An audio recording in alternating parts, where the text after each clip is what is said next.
दोस्तों, ऐसा कितनी बार हुआ है कि आपके सामने कुछ बुरा हो रहा हो और आपने उस बुराई से बचने के लिए उसे नजरअंदाज कर दिया और अपने रोज के कामों में लग गए। हम सभी ने यह कभी ना कभी अपनी जिंदगी में शायद किया ही होगा। पर क्या हो जब वही बुरा व्यवहार आपके साथ हो रहा हो और ऐसे ही बाकी लोग आपको नजरअंदाज करके अपने काम करने लगे हैं। जब कोई आपको धमका रहा हो कि सच अगर आपने किसी को बताया तो आपको नुकसान पहुंचेगा, क्या फिर भी आप सच बोलेंगे? क्या फिर भी आप खुद के हक और सच के लिए लड़ेंगे? दोस्तों, कई बार सच बोलने के लिए बहुत हिम्मत की जरूरत होती है और यह हिम्मत जो गलत के सामने खड़े होने के लिए जरूरी है, यह हिम्मत अपने अंदर लाना बहुत मुश्किल हो सकता है। क्या लगता है आपको कितने लोग ऐसी परिस्थिति में सच बोलने की हिम्मत करेंगे? दोस्तों, आज की इस बौद्ध कहानी के माध्यम से हम यही सीखेंगे कि चाहे परिस्थिति कितनी भी कठिन क्यों ना हो, सच बोलना और गलत का सामना करना कितना जरूरी होता है। और हम देखेंगे कि आज के हमारे इस कहानी के युवक ने कैसे हिम्मत जुटाई और सच का साथ दिया। तो बिना किसी देरी के शुरू करते हैं। एक बार की बात है, एक नगर में एक युवक रहता था जो बहुत ही अच्छा था, जो स्वभाव का बहुत ही सीधा और मन से बहुत ही सरल था। वह ना तो किसी से लड़ाई झगड़े करता था और ना ही किसी को कभी भला बुरा कहता। वह लोगों की मदद भी किया करता, लेकिन फिर भी कुछ लोग उसे भला बुरा कहते। इस पर वह मुस्कुराकर वहां से चला जाता। जहां वह नौकरी किया करता था, वह सेठ भी उसे बहुत कम तनख्वाह दिया करता था।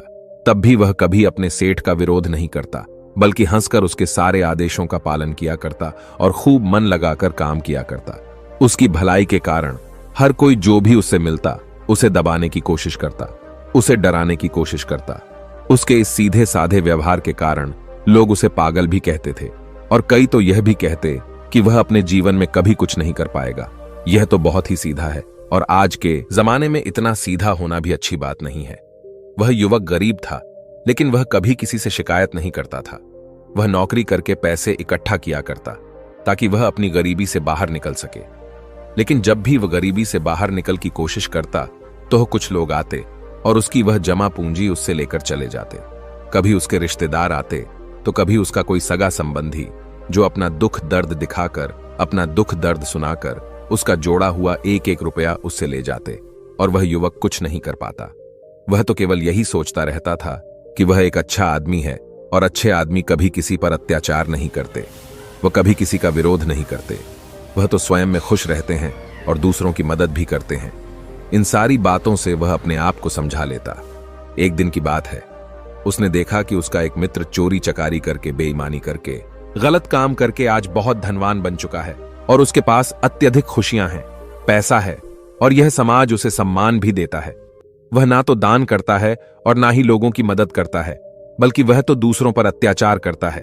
वह जबरदस्ती लोगों के पैसे लूट लेता है और उन्हीं पर चीखता चिल्लाता भी है। फिर भी यह समाज उसी को पसंद करता है।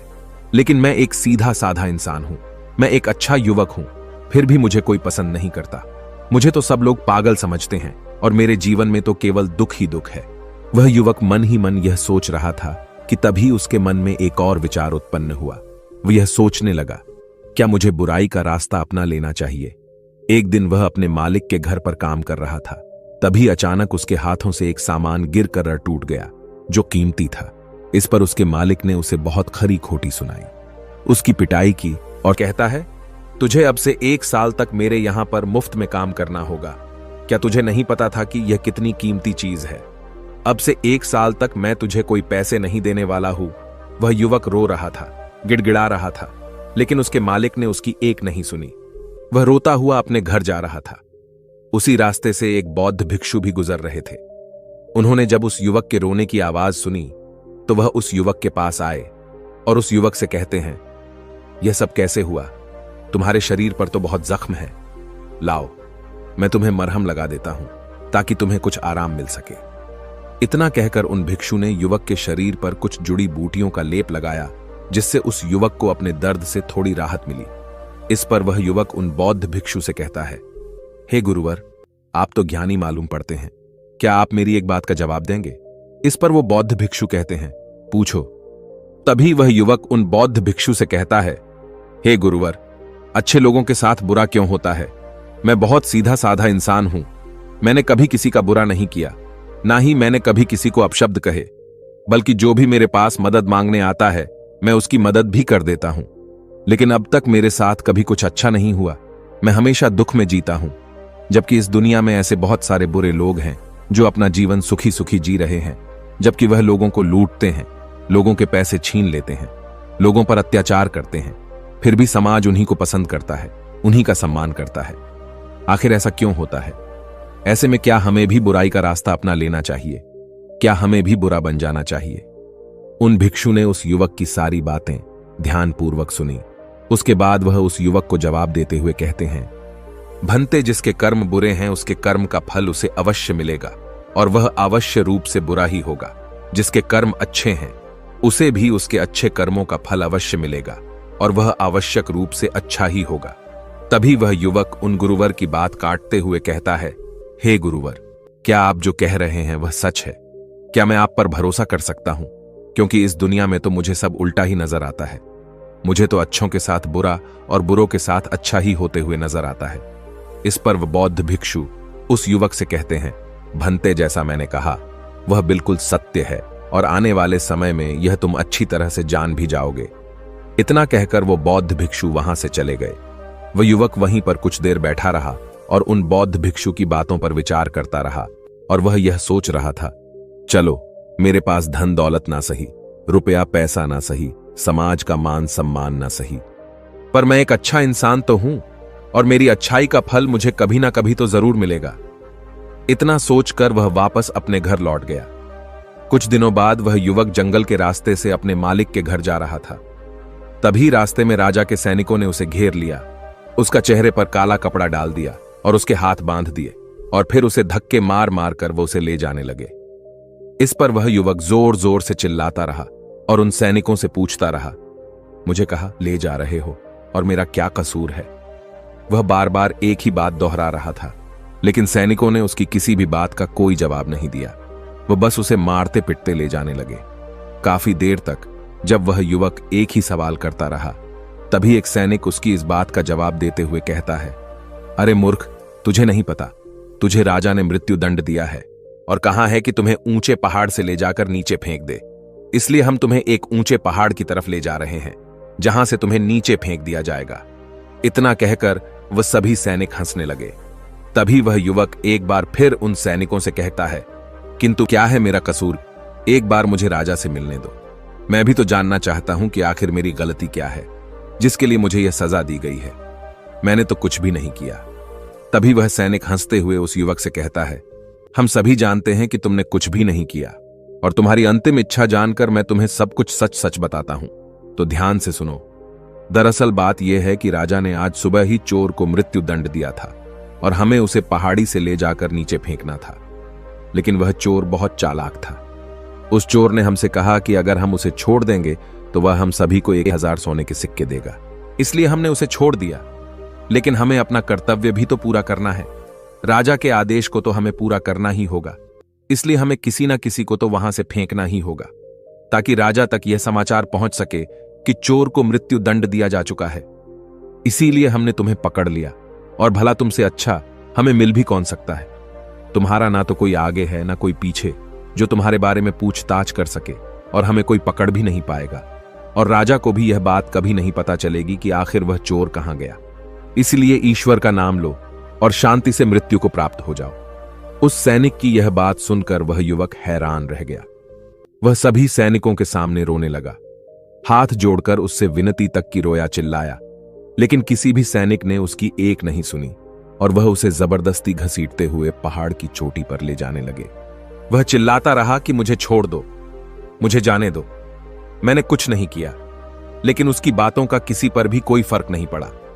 अंत में थक हार कर उस युवक ने उन सैनिकों से कहा, देखो, तुम्हें उस चोर ने 1000 सोने के सिक्के देने का वादा किया है, और अगर तुम मुझे छोड़ दोगे तो मैं तुम सबको 10,000 सोने के सिक्के दूंगा।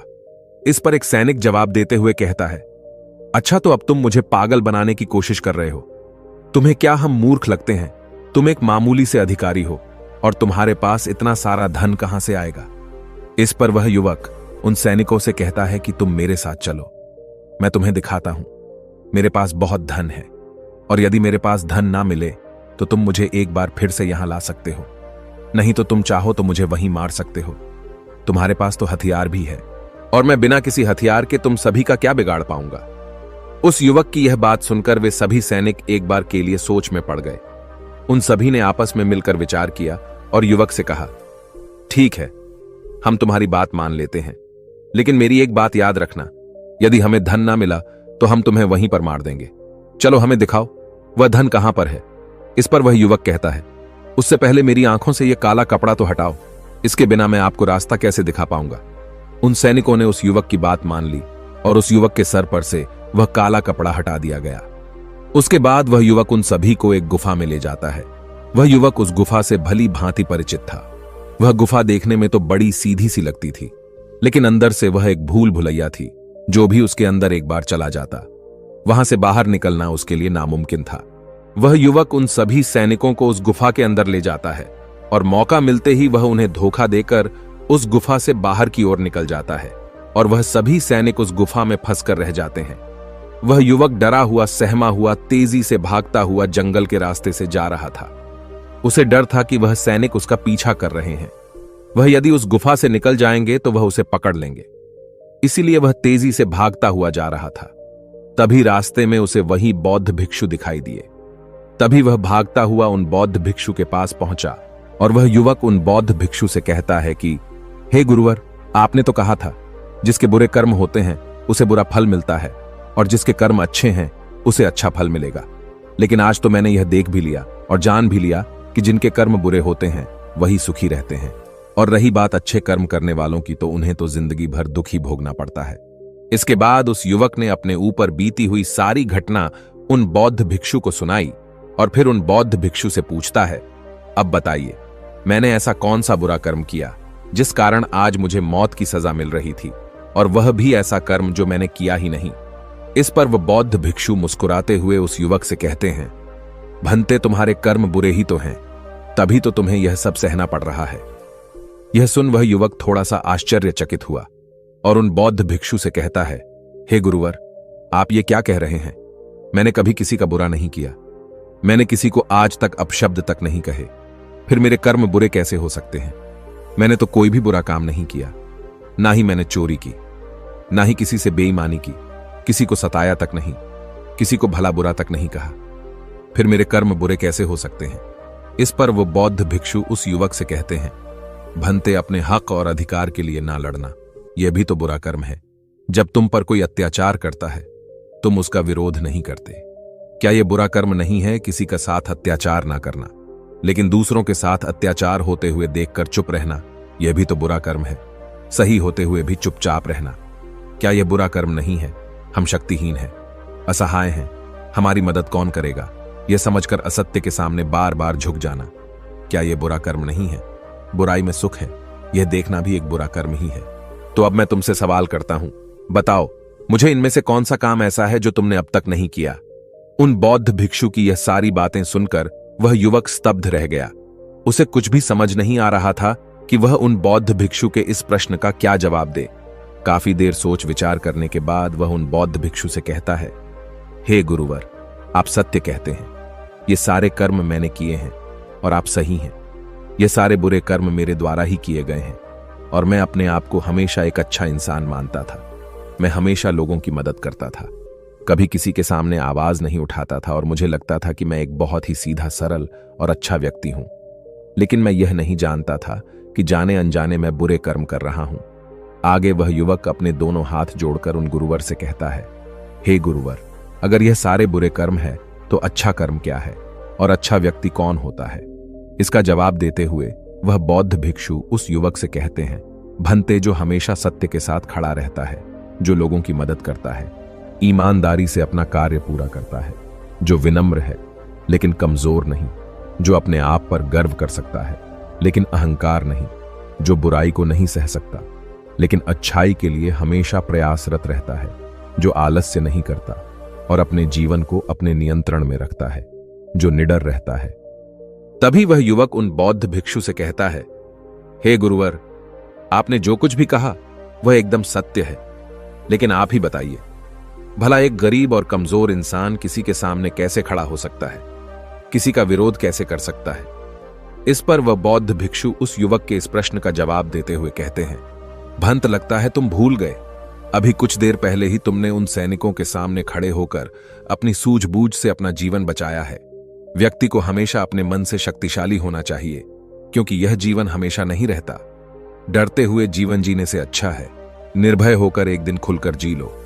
तभी वह युवक उन गुरुवर से कहता है, हे गुरुवर, आपकी सारी बातें सत्य हैं, लेकिन फिर भी यदि किसी के सर पर मौत मंडरा रही हो तो वह व्यक्ति अपनी जान बचाने के बारे में तो सोचेगा ही, और मैंने भी तो वही किया। लेकिन अब जब मैं आपके सामने खड़ा हूं तो मेरे भीतर वो क्षमता नहीं है, मेरे भीतर वो हिम्मत नहीं है कि मैं किसी का विरोध कर सकूं, किसी के सामने खड़ा हो सकूं। तभी वह बौद्ध भिक्षु मुस्कुराते हुए कहते हैं, तो ठीक है, तुम यहीं पर इंतजार करो। वह सैनिक कभी भी उस गुफा से निकल आएंगे और तुम्हें ढूंढ ही लेंगे, और अवश्य ही वह तुम्हें पकड़कर उस पहाड़ की ऊंचाई से फेंक देंगे, और तुम कुछ नहीं कर पाओगे, क्योंकि तुम तो अपने आप को कमजोर समझते हो। तुम अपने आप को एक अच्छा व्यक्ति मानते हो, क्योंकि तुम किसी को सताते नहीं। लोग भले ही तुम्हें सता सकते हैं, और वह इसलिए क्योंकि तुम लोगों की सहानुभूति चाहते हो। आगे बौद्ध भिक्षु उस युवक से कहते हैं, बेटा, मेरी एक बात हमेशा याद रखना, हमें मजबूत होना चाहिए, सहानुभूति का भूखा नहीं। और यह बात सुना सुनाकर अगर तुम लोगों से सहानुभूति मांगोगे तो तुम्हें सहानुभूति तो बहुत मिलेगी, लेकिन न्याय कभी नहीं मिल पाएगा। और न्याय लेना, न्याय के लिए ना लड़ना, अपने ऊपर अन्याय करने जैसा होता है। तभी वह युवक उन बौद्ध भिक्षु से कहता है, हे गुरुवर, आप जो कह रहे हैं वह सत्य है, लेकिन मैं न्याय मांगने किसके पास जाऊं, कौन मेरी सुनेगा। इस पर वह बौद्ध भिक्षु जवाब देते हुए कहते हैं, बेटा, तुम राजमहल जा सकते हो और राजा के सामने न्याय की गुहार लगा सकते हो। इस पर वह युवक डरते हुए उन बौद्ध भिक्षु से कहता है, नहीं नहीं गुरुवर, भला राजा के सामने मैं कैसे खड़ा हो पाऊंगा, उनके सामने मेरी क्या औकात। मुझ में इतनी हिम्मत नहीं कि मैं राजा के सामने जाकर खड़ा हो पाऊं। यदि उन्हें क्रोध आ गया तो वो मुझे मृत्यु दंड दे देंगे। तभी वह बौद्ध भिक्षु मुस्कुराते हुए उस युवक से कहते हैं, बेटा, तुम्हें मृत्यु दंड तो मिल ही चुका है, भले वो राजा ने ना दिया हो, लेकिन सैनिकों ने तो तुम्हें मृत्यु दंड दे ही दिया है। इतना कहकर वह बौद्ध भिक्षु वहां से अपने मार्ग में आगे की ओर चल पड़े। वह युवक वहीं पर खड़े खड़े उन बौद्ध भिक्षु की बातों पर विचार कर रहा था, और फिर तभी अचानक उसे किसी के आने की आवाज सुनाई दी। वह चुपचाप उन झाड़ियों में जाकर छुप गया। रात होने को थी, जिस कारण उन झाड़ियों में किसी को कोई नजर नहीं आई। उस युवक ने रात भर वही गुजारी, और वह रात भर केवल यही सोचता रहा कि आखिर वह क्या करे। क्या वह अपना जीवन डर के जिए, या फिर वह वैसे ही बुरा बन जाए जैसे उसके मित्र बन चुके हैं, तब शायद वह अपने प्राण बचा सके। आखिरकार काफी देर सोच विचार करने के बाद उसने यह तय किया कि वह एक अच्छा आदमी बनकर ही रहेगा। अगले दिन सुबह सुबह उसने हिम्मत की और राज दरबार पहुंचा। राज दरबार पहुंचकर उसने राजा से न्याय की गुहार लगाई। दरबार लगा और उस युवक को दरबार में पेश किया गया। राजा ने उस युवक से पूछा, कहो, क्या तकलीफ है, किसने तुम पर अत्याचार किया। इस पर वह युवक उन राजा से कहता है, महाराज, मैं आपको उनके नाम तो बता दूंगा, लेकिन जैसे ही मैं उनके नाम बताऊंगा, यहां खड़े सभी लोग मेरे जानी दुश्मन बन जाएंगे, और हो सकता है वह मुझे यहीं पर मृत्यु के घाट भी उतार दे। राजा उस युवक से कहता है, निसंकोच हो जाओ, यह हमारा देश है, यह हमारा राजमहल है, यहां तुम्हें कोई भी कुछ नहीं कर सकता। तभी वह युवक राजा से कहता है, महाराज, मुझ पर इस राज्य के राजा ने अत्याचार किया है, और मैं उसके अत्याचार का शिकार हूं। राजा अपराधी है।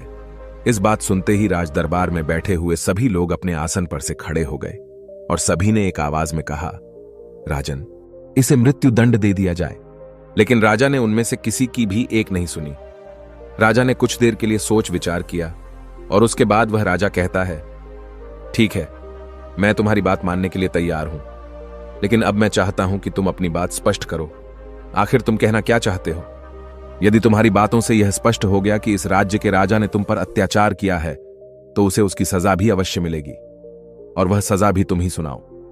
राजा की यह बात सुनकर राज दरबार में उपस्थित सभी लोग अपने अपने आसन पर बैठ गए, और उस युवक की बात सुनने के लिए सभी लोग तैयार हो गए। तभी वह युवक राजा से कहता है, हे राजन, कल सुबह आपने एक चोर को मृत्युदंड दिया था। आपके सैनिकों ने उस चोर को 1000 सोने के सिक्के लेकर उसे आजाद कर दिया है, और उसके बदले उन्होंने मुझे पकड़कर पहाड़ी से फेंकने की कोशिश की, लेकिन जैसे तैसे करके मैं वहां से निकल गया, और ऐसा पहली बार नहीं हुआ। बल्कि ऐसा कई बार हो चुका है और पहले भी कई बार कई गरीब लोगों की मृत्यु इसी प्रकार हुई है। और राजा को लगता है कि राजा ने न्याय किया है, लेकिन वह राजा यह नहीं देखता कि उसके आदेश को पूरा किया जा रहा है या नहीं, क्या उसका न्याय पूरा हो रहा है या नहीं। राजा का किया हुआ न्याय किसी के लिए अन्याय बन रहा है। किसी गरीब के घर का दीपक बुझा दिया जाता है और राजा को इसकी भनक तक नहीं। राजा तो केवल अपने जीवन में मस्त है, उसे अपने महल से बाहर निकलने का समय तक नहीं है। वह बाहर निकलकर आम लोगों से मिलता तक नहीं है, उनकी समस्याओं के बारे में सुनता तक नहीं है। वह तो केवल अपने मंत्रियों और अपने अधिकारियों पर निर्भर रहता है। हे राजन, मेरा राजा तो मुझसे कभी मिला तक नहीं, तो मुझसे बहुत दूर है और मेरी आवाज भी उस तक कभी नहीं पहुंचती। अगर मैं बाहर खड़े उन पहरेदार को कुछ रुपए पैसे देकर अंदर ना आता। उस आदमी की यह बात सुनकर राज दरबार में उपस्थित सभी लोग आश्चर्यचकित रह गए। राजा भी यह बात सुनकर बड़ा अचंभित था। तभी राजा ने मंत्री को आदेश दिया और कहा कि सत्य का पता लगाया जाए। मंत्री ने तुरंत ही राजा के आदेश का पालन किया और गुप्तचरों से पता किया कि आखिर यह जो युवक कह रहा है उसमें कितनी सच्चाई है। कुछ घंटों के बाद मंत्री को यह बात पता चल गई कि जो युवक कह रहा है वह बिल्कुल सत्य है और उसने यह बात आकर राजा को बताई। मंत्री राजा से कहता है, हे राजन, यह युवक जो कह रहा है वह बिल्कुल 100% सत्य है। जिस चोर को आपने कल मृत्यु दंड दिया था, वह चोर तो बाहर घूम रहा था और हमने उसे एक बार फिर से पकड़ लिया है और उसने यह कबूल भी लिया है कि उसी ने सैनिकों को धन दिया था ताकि वह उसे जाने दे। और जिन सैनिकों ने वह धन लिया था, हमने उन सैनिकों को भी गिरफ्तार कर लिया है। तभी राजा मंत्री से कहता है, उन सभी अपराधियों को राज दरबार में पेश किया जाए। राजा के आदेश पर उन सभी अपराधियों को राज दरबार में पेश किया जाता है। तभी वह राजा उस युवक से कहता है, हम तुम्हारे अपराधी हैं, कहो आखिर तुम हमें क्या दंड देना चाहते हो। तुम जो भी दंड हमें दोगे वह हमें खुशी खुशी स्वीकार है। इस पर वह युवक राजा से कहता है, हे राजन, आप इस राज्य के राजा हैं, दंड तो आप ही दे सकते हैं, हम तो केवल निवेदन कर सकते हैं। और मैं आज आपके पास यही निवेदन लेकर आया हूं कि आपको अपनी प्रजा का ख्याल रखना चाहिए, समय समय पर उनसे मिलते रहना चाहिए और आपसे हम जैसे गरीब लोग सीधे मिल सके, अपनी बातें कह सके, ऐसी व्यवस्था करनी चाहिए। इस पर राजा ने मंत्री को आदेश दिया और कहा, मंत्री जी, उन दरबारियों को भी पकड़कर लाया जाए जिन्होंने इस व्यक्ति से धन लेकर इसे अंदर आने की अनुमति दी। मंत्री ने राजा के आदेश का पालन किया और उन दरबारियों को भी दरबार में पेश किया गया। राजा ने उन दरबारियों को भी नौकरी से निकल दिया और उन्हें 3 महीने की काल कोठरी में रहने की सजा सुनाई। आगे जाकर राजा उस युवक से कहता है, मैंने तुम्हारे जैसा निर्भय व्यक्ति आज तक नहीं देखा। तुम ईमानदार भी हो, सच्चे भी हो और तुम जैसे व्यक्तियों की हमारे समाज में बहुत आवश्यकता है। मुझ जैसे राजा को भी आज तुमने आईना दिखा दिया है। आगे वह राजा उस युवक से कहता है, इसलिए आज से मैं तुम्हें इस राज्य का मुख्यमंत्री घोषित करता हूं। आपके साथ बुरा हो रहा है तो उस बुराई का कारण कौन है, उस तकलीफ का कारण कौन है, यह आपको अच्छी तरह से पता चल चुका होगा। इसलिए खुद को कमजोर और असहाय न माने, अपने लिए लड़ना सीखे, अपने आप को भीतर से मजबूत बनाए, अपने मन को कठोर बनाए ताकि आप उन परिस्थितियों और लोगों का सामना कर सके जो आपका फायदा उठाने की कोशिश करते हैं, क्योंकि बुरा ही सहना भी एक बुरा कर्म ही है। दोस्तों, आपने आज के इस वीडियो से क्या सीखा वह मुझे आप कमेंट में बता सकते हैं। इसी के साथ में उम्मीद है कि आपको आज की वीडियो पसंद आई होगी, तो इस वीडियो को उस इंसान को शेयर करें जिससे यह कहानी सुनने की जरूरत है और उसी के ठीक बाद चैनल को सब्सक्राइब करें। तो चलिए फिर मिलते हैं ऐसी एक और नई वीडियो में एक नए मैसेज के साथ। तब तक के लिए अपना ख्याल रखें।